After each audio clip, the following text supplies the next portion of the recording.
Para sahabat radhiyallahu anhum memiliki keyakinan yang sempurna kepada Allah Subhanahu wa taala. Suatu ketika Khalid bin Walid diminta untuk meminum racun jika dia benar-benar yakin kepada Allah. Lalu Khalid radhiyallahu anhu meminum racun itu seperti dia meminum air putih. Bukannya mati setelah meminum racun, tetapi asbab meminum racun itu penyakit yang dideritanya malah hilang. Seorang sahabat namanya Sa'ad radhiyallahu anhu melintasi sungai dengan tentaranya tanpa air menyentuh telapak kaki kuda. Ini pertolongan Allah.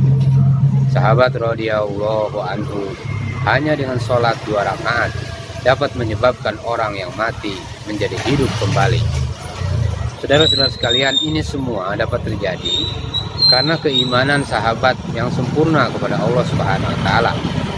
Ketika seseorang menginjak semut, apakah dia akan takut lalu menjerit? Tentu tidak, karena semut itu kecil di matanya.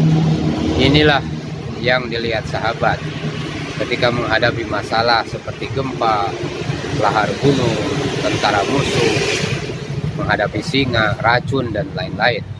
Mereka melihat masalah ini seperti mereka melihat semut kecil tadi. Semua masalah adalah makhluk Allah. Makhluk tidak perlu ditakuti. Makhluk tidak dapat memberikan manfaat mudarat, tidak dapat menyakiti tanpa seizin Allah Subhanahu wa taala.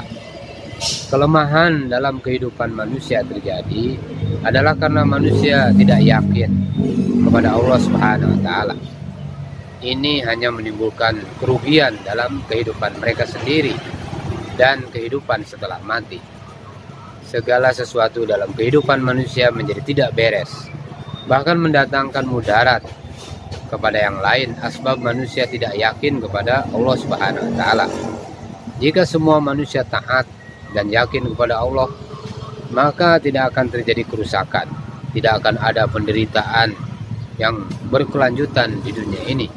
Kerusakan dan penderitaan yang dihadapi manusia terjadi hanya karena mereka tidak mau taat dengan apa yang Allah Subhanahu wa taala sampaikan. Saudara-saudara sekalian, agama akan datang dalam kehidupan kita jika kita ada fikir dan risau terhadap agama.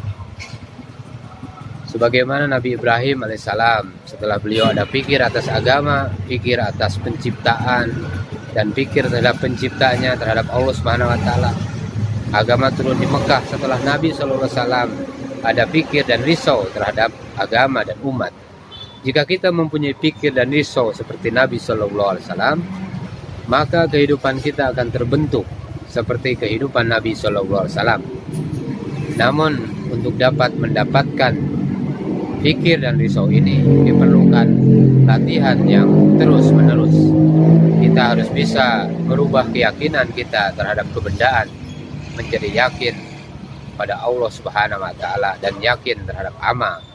Kebendaan yang kita miliki ini tidak akan pernah dapat memberikan kebahagiaan atau manfaat kepada kita selain dari yang telah Allah Subhanahu wa taala tetapkan.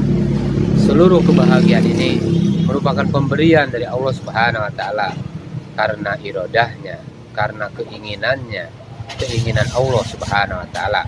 Jika kita mau bahagia, berdoa, minta saja kepada Allah Subhanahu wa taala. Setelah berdoa, baru kita tunaikan hak dari berdoa, yaitu dengan melengkapi asbab-asbabnya.